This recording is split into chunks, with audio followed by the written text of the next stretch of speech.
Okay. Ready? Okay, as I thought about how to organize this Zoom presentation, I came to be aware of two dominant characteristics of my life story. The first is the influence that several people have had on my life. And secondly, how my life resembled what I call a meandering stream. By that I mean my life took several twists and turns before I could settle in on a career.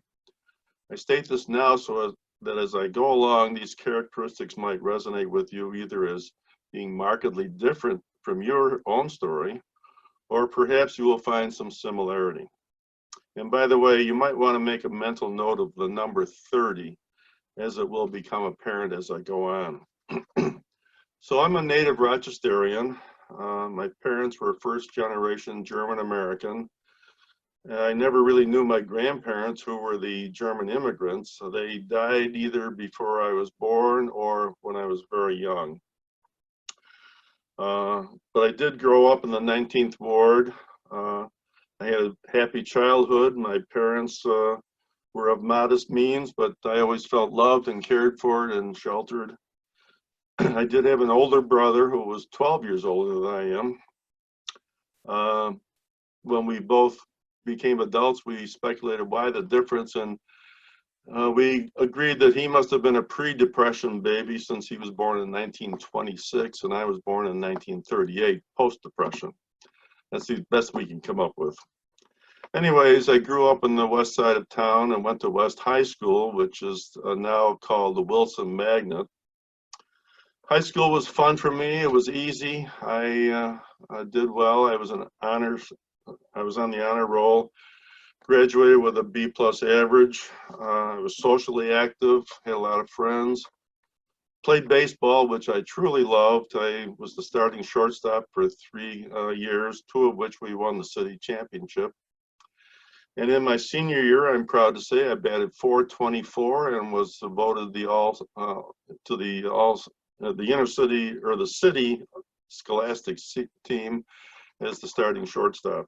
So that was an honor that I treasure. Also in the high school, I was a member of the YMCA, but more specifically the High Y program, which was for boys, a boys group in the YMCA. And what we did was we did some social work, I think, as I remember, but mainly it was a meeting time. But as a member of the Arnett branch of the YMCA, the leaders came to me one time and said, would you consider being a delegate to the World Centennial Conference that would be held in Paris, France in 1955? So I said, of course I would. So I worked at different grocery stores along the way, Star Market and Loblaws, and I saved my money to help pay for the trip. I think the YMCA gave me a small stipend and my parents helped pay for it too. But anyways, my parents drove me to Quebec, Canada, where 5 or 6 other representatives from local Ys here in Rochester would get on an Italian ocean liner. Can you believe this? With 1,200 kids from all over the United States, all YMCA age, and we all sailed across the ocean to attend this meeting in Paris, France. Took 10 days to cross the ocean, but it was a terrific experience, and we had a ball. So when we arrived in France, we took a train to Paris, and we stayed at the Cité University for 2 weeks, and it's there that I met Dick Fitz. Dick is now still a member of our church, but I never knew him before. Dick was working at Koch at the time, but he volunteered at the YMCA as in the managerial or the supervisory roles. So he went along on this trip as our chaperone. I have to confess now, if I didn't tell you before, Dick, that I never went to any of those meetings in Paris. A few of us we cut all the meetings and we saw Paris well, and we got to really enjoy ourselves. But Dick, being diligent as he is, I'm sure went to all the meetings. After the conference in Paris, we resumed our trip around Europe. We went to 9 different countries. And keep in mind, this is 10 years after the end of World War II. So we saw Germany that had been rebuilt. And I didn't realize at the time, but that's because of the Marshall Plan. And then we traveled as far west as England and then sailed home again on the same liner. Took another 10 days and we had a grand time. So after high school, I applied, well, I went to college, but I applied at 3 other universities besides the U of R. I applied at Brown, Northwestern, and the University of Colorado. Brown didn't accept me, but you know, in those days, I never visited any colleges. I don't think we did in those days, or at least I didn't.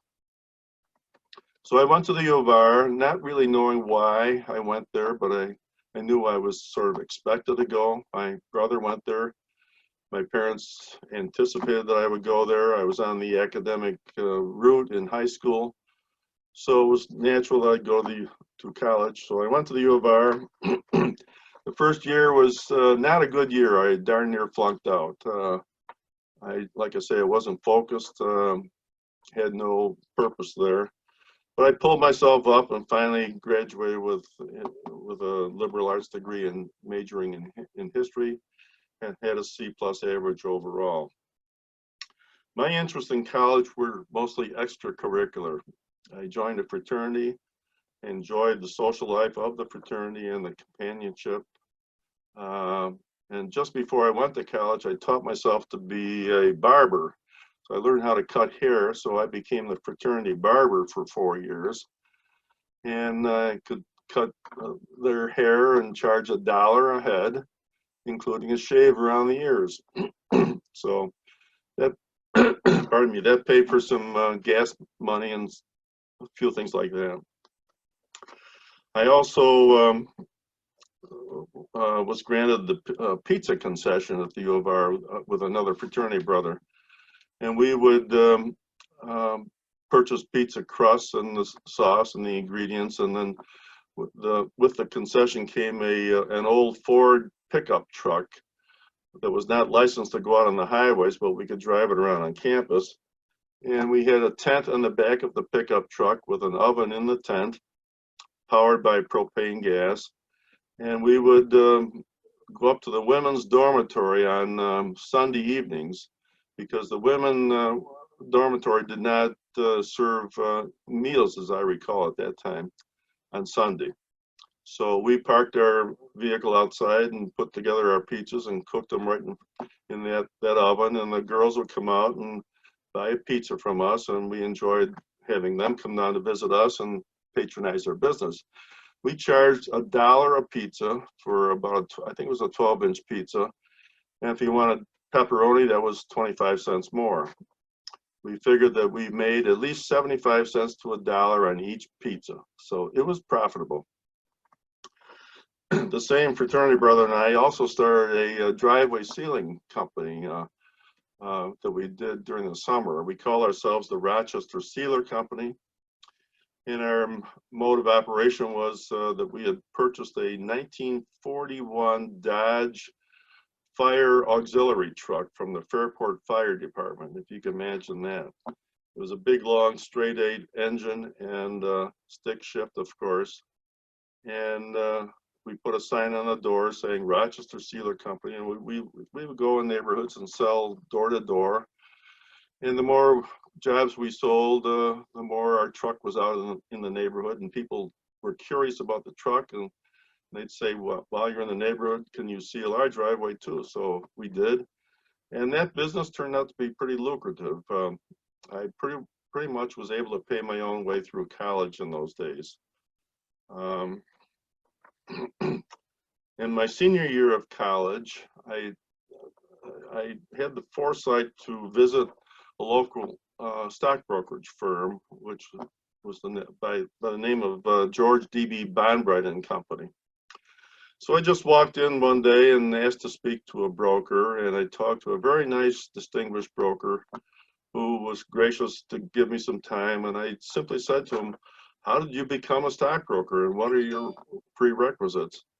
He looked at me and said, "Young man, I would recommend that you go in the service, get your military obligation out of the way, get some life's experiences, and then come back and see us when you're 30 years old." That's the first clue. So I thought that was a polite way of just brushing me off, but in the end, it turned out to be some wise advice. So I knew after graduating in May or June of 1960, I knew I was vulnerable for the draft. In fact, I was had a 1A draft rating, and I, in fact, I did have to go through the draft process. But in anticipating that, I volunteered to join the Navy Officer Candidate School program. And I was accepted to that, but the Navy didn't accept me until March of 1961. So I had about 9 months just to kick around without anything to do. So I got some odd jobs between graduation and March of 61. But in November of 1960, my best friend in high school and in college, in the fraternity system as well, got married to Nancy's sister, who was in our class also. The wedding was in Saratoga Springs. So, of course, Nancy was in the bridal party as well as I was in the same bridal party. So in those days, the weddings were at 2 o'clock in the afternoon on Saturday. And then that would follow a reception and a sit-down dinner. So after dinner, the bride and groom would typically leave on their, or they did leave on their honeymoon at around 7 or 7:30. And that was it. It was all over. Everybody went home except for us younger folks who on a Saturday night were looking for something to do. So I asked Nancy out on a date that night. I said, "Nancy, since you know Saratoga Springs, would you show us around the town?" So we went out. And that was our first date, and we had a nice evening that night. Between November of 1960 and March of 61, I dated Nancy because she was a freshman then at the U of R, and things were working out pretty well, but I was concerned, and I had the military ahead of me, and she had 3 more years of college, but somehow we survived my being away for quite a while. I would come home on my annual 30-day leave during the summer, and we would resume our courtship, and it worked out. So getting back to Officer Candidate School, I went in March of 61. That was at Newport, Rhode Island. And if any of you know Newport, Rhode Island, in March, it's cold there. And it was right on Narragansett Bay. And the wind would be terrible, especially in the morning when the Navy had this peculiar habit of wanting us to get up at 5:30 in the morning and go outside in March for some ungodly reason. So I found a suitable option so I didn't have to go outside. I volunteered to join the Drum and Bugle Corps. Now, the fact that I never played the bugle before didn't mean anything because I had some vast experience for 2 years when I was in grammar school. I played the trumpet in 5th and 6th grade, so I felt that was adequate training. Anyways, I joined the Drum and Bugle Corps, and it turned out we had a really good experience. So we turned out some really terrific music. And on many occasions we would play music for the rest of the base to march and have their parade ground activities. On one particular Saturday in June, the Admiral of the Atlantic Fleet conducted an inspection of the whole naval base, and we played the music for that occasion. So he took a liking to our music, and he would come and personally inspect us. So I'm standing at attention, and I can hear the Admiral to my left, and he would talk to one of the fellas and said, "You guys are really good. What's your experience?" And I could hear one guy say, 4 years marching band, Penn State University, sir. And then another guy would say 4 years Michigan State marching band, sir. 4 years Stanford, and so on and so on. And I'm dying here. I'm thinking, what am I going to say? 2 years PS 44 school in Rochester, New York. So fortunately, he stopped interviewing before he got to me. So anyways, I received my commission in July of 1961, which happened to be a real stroke of luck, because by that time, all the midshipmen from the Naval Academy and the ROTC graduates had received their orders, and they had taken up all the sea billets. So I was assigned shore duty, and I never dreamed in a million years that here, if I would join the Navy, I would never go to sea, but that's what happened. I was sent over to a communications station in Morocco. I thought I would be in the communications department, which I didn't really fully understand. It was a lot of technical stuff that was beyond me, but fortunately, stroke of luck, the executive officer came to me and said one day, Koch, I want you to be the special services officer. So I thought, that sounds good. What's involved with that?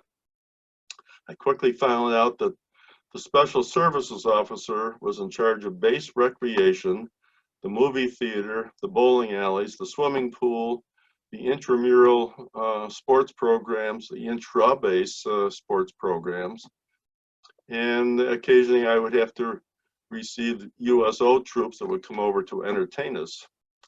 So I had a ball, and I even had my own Jeep. And then emblazoned across the hood of the Jeep was the words, or the letters, Sync Spec Serve. That's Navy jargon for standing for Commander-in-Chief Special Services. And I thought that was terrific. I had my own Jeep, and I'd tool around the base, and I just had a grand time. It was more like McHale's Navy for me instead of the real Navy. So at the end of my year and a half stint in Morocco, I was transferred back to another communication station in Washington, just outside of Washington, D.C. in Cheltenham, Maryland.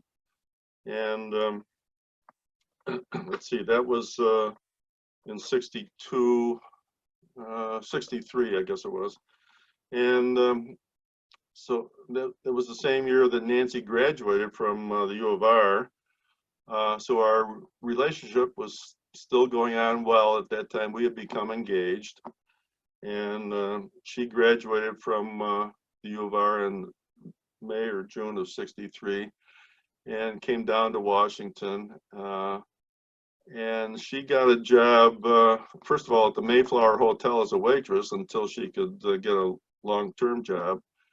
And she did get a job at a local school district near my military base. So we got married in October of 1963, and I could drive her to her job at the school on the way into work for me and pick her up after the workday ended. And we had a nice apartment in Washington, D.C., and we thoroughly enjoyed our time there.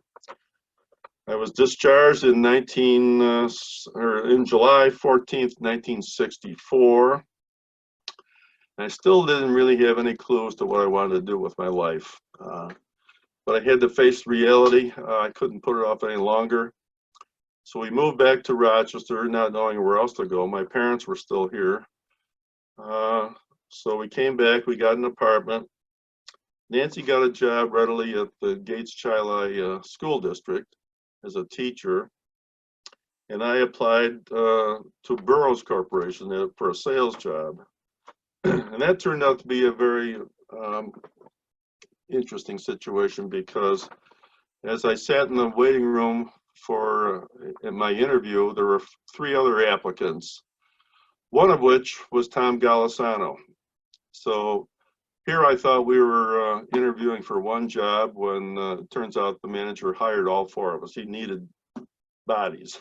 He needed more salesmen. So the 4 of us were hired, and Tom and I became friends, and we were both married, of course, at that time. So we would get together as couples and socialize. So we got to know each other. We each worked there for 2 years.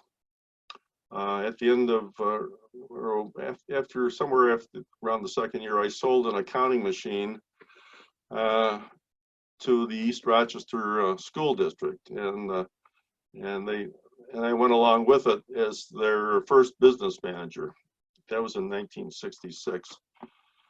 Tom, in the meantime, learned different accounting applications, as we both did at Burroughs. We had to program our machines for accounts receivable, accounts payable, general ledger, and that sort of thing, but payroll mainly. And that's where Tom got his idea for payroll. So he left after a couple of years also, and had a few other entrepreneurial attempts. But he ended up working at Electronic Accounting Systems, selling payroll applications. And eventually he left there, of course, and started Paychecks by creating different franchises that he would have located around the eastern part of the United States.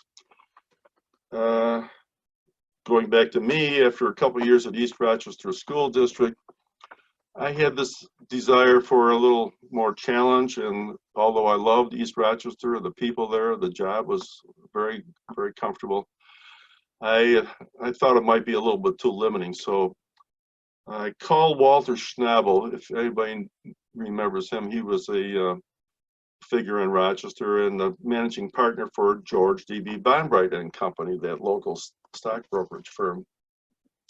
So I called him up one day and I said, Walter, what are your prerequisites for becoming a stockbroker? And he said, well, that's easy. You need to have had a college education, be married, have had some sales experience, and guess what? Be 30 years old. So I said, well, I guess I qualify. What now? He said, well, you come in and we'll talk. So I went in and he talked and talked and talked. And finally I said, okay, Walter, I'll accept your offer. So I left East Rochester after 2 years, and part of my first of all, before I started at Bonbright, they had me take an aptitude test at the RIT, and in those days it was about a 3 or 4 hour aptitude test with the Rorschach test and so forth. And it would take about 2 weeks to correct it and get the results back. In the meantime, I had left East Rochester and joined Bonbright. About a month later, I said to Walter, by the way, did you ever get the results for that test? He said, yeah. And I said, well, what were they? He said, well, you shouldn't have been a stockbroker. You should have been a minister or a social worker. So by that time, it was too late. I couldn't go back. So I went into this training, which took about 6 months, and I passed the test for the New York Stock Exchange to qualify me as becoming a stockbroker. And then was assigned to the Midtown Plaza office for Bonbright, and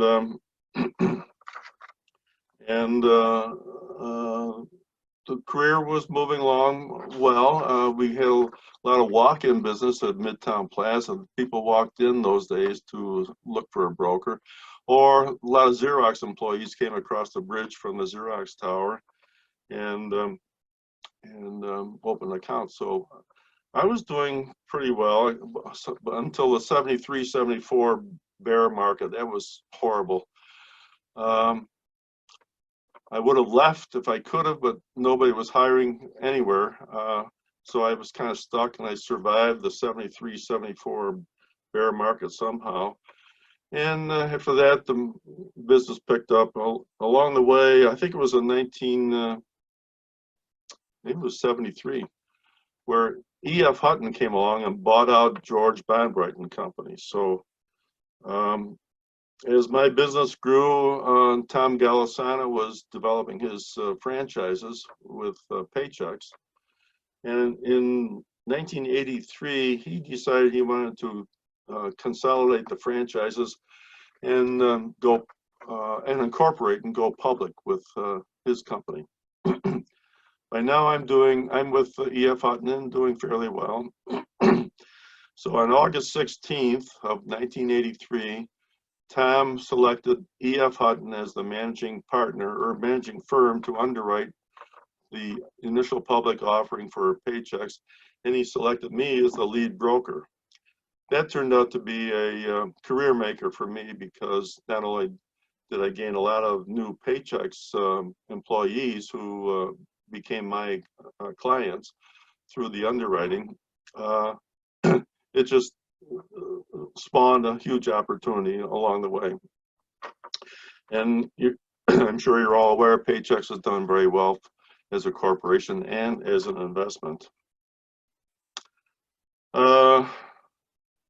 So part of our relationship with Tom, going back to the Burroughs days, was that we were friendly as couples. We socialized, and Tom knew Nancy from those days. And after Paychecks started to grow and prosper, he formed his own Golisano Foundation. And he was looking for an executive secretary or an assistant to the trustees for the foundation. And Nancy applied for that position, and he hired her as what is now known as the executive director for the Golisano Foundation. It was called the assistant to the trustees at that time, but Nancy worked for them for about 10 years and did a very nice job for the foundation. So as it turned out, I decided to retire when I was 60 years old, which meant that I would have worked for 30 years. So there's that 30 number again. So the upshot of all of this is that it took me 30 years to figure out what I wanted to do. I worked for 30 years in the business that I wanted to do.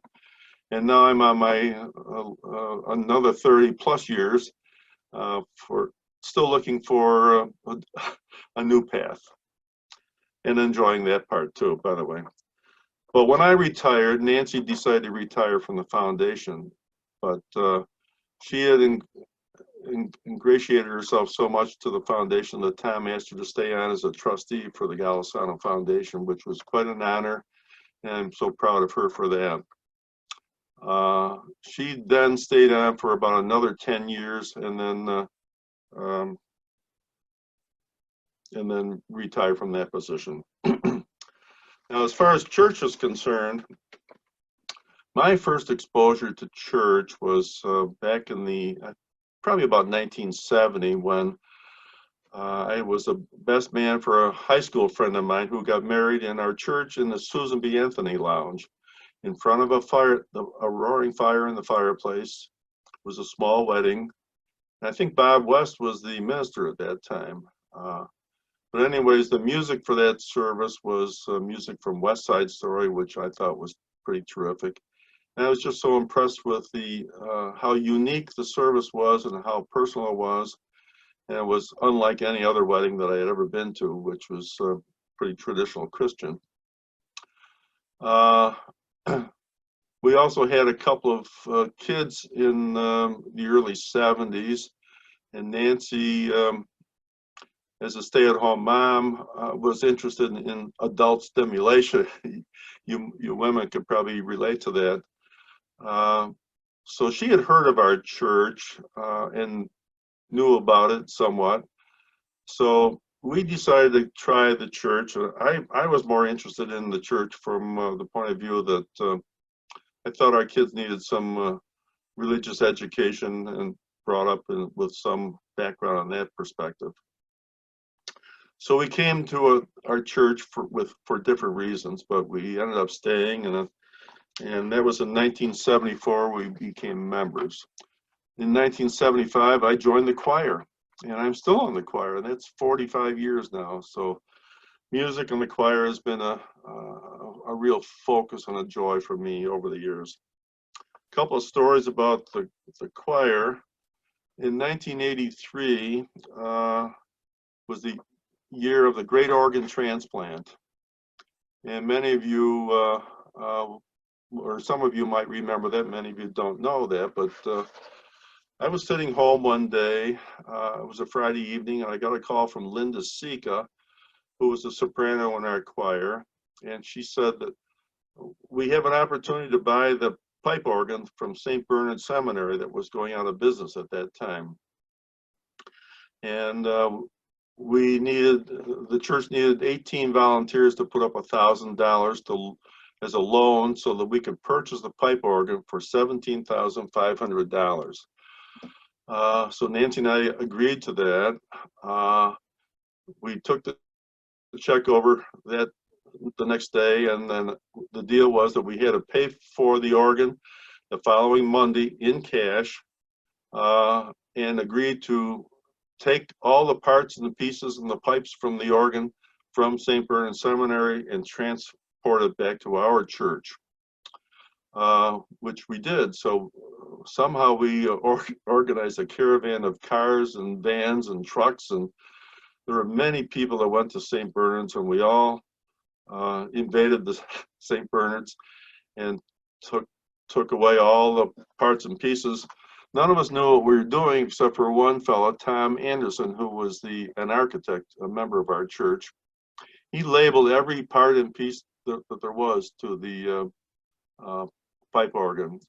And so we brought them all back to our church, distributed the parts and pieces on the second floor and all the classrooms and all the corridors.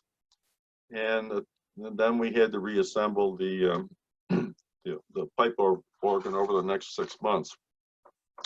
But in order to pay back the lenders of the money to the church so we could buy the pipe organ, somehow I got volunteered, or I volunteered to be the person to raise the money for the program. And what we had to do was to contact the entire membership of the church. And in so doing, we had to have a mass mailing. There was no email in those days. So what I came up with was a plan to do a mass mailing, and I had 3 thoughts in mind, primary thoughts. First off, I had to have a mailing that people would be willing to open right away. Secondly, it had to be something they would read right away. And thirdly, they had to respond quickly because we needed the money quickly.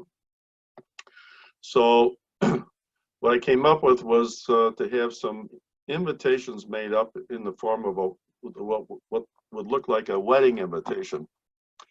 And there would be an invitation inside that read something to the effect that you are cordially invited to contribute to the purchase of the Wicks pipe organ for our church, and your early response would be really appreciated.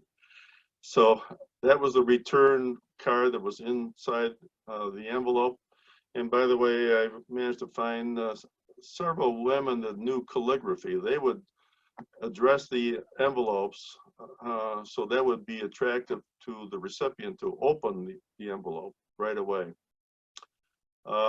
Many people responded right away with contributions, and they made their contributions in honor of a loved one, a spouse, or there were several people that sent in contributions in memory of Anwar Sadat, who was the former leader of Egypt that was assassinated around that time. So there are many motivating reasons for contributing.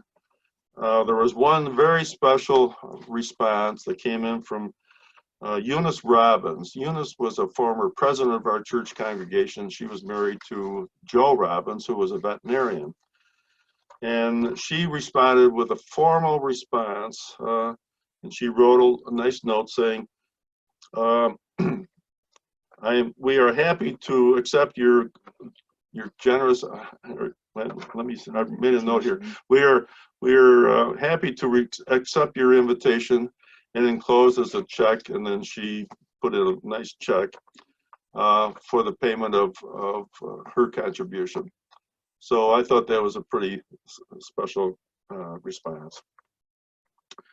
We ended up collecting $25,000 within 3 weeks, and the extra money was used to hire a professional, I guess it was Parson pipe organ people to come in tune the organ and so forth. In November of 1961, we completed the process of reassembling the church, because over a course of 6 months, every Tuesday and Thursday evening, we would have volunteers that would come into church and work from 7 till 9 o'clock on those 2 evenings. And we would reassemble the pipe organ to fit our specifications. And the miracle happened in November of '61. It worked. It actually worked. And it was such a thrill for me at that time, and thrill for so many people. And I still look back on it with very fond memories. There was one other choir story I'll tell you, and that is that as our choir grew over the years, we needed to have a portable platform to elevate some of us in the choir so that we could see over the heads of others, so we could see Ed Schell, our choir director. And so we brought in this portable platform that had the folding legs that we would set up on the stage, or on the choir loft. And on one Sunday, as we were singing, the darn thing collapsed on us. And it was a little bit embarrassing because we were right in the middle of one of our songs. So I decided at that time I would build a permanent riser to fit up in the choir loft. So over the course of the summer, with the help of Tom Anderson, the architect member, who drew up some plans for me, I put together a sturdy riser that was made out of oak to conform with the church decor. And we're still using it, so it's working fine. And I also built the podium, or the platform, that Tom Snell uses now to direct the choir from. So Glenn, yes. Glenn, can we wrap up so we can have time for some responses? I am done. Just, I'll conclude by saying I've also been a long-term member of the Byfriars and a member of the Gardeners, which I truly enjoy. And I'll close by saying I'm also a proud member of the search team that selected Sherry. So thank you very much. I am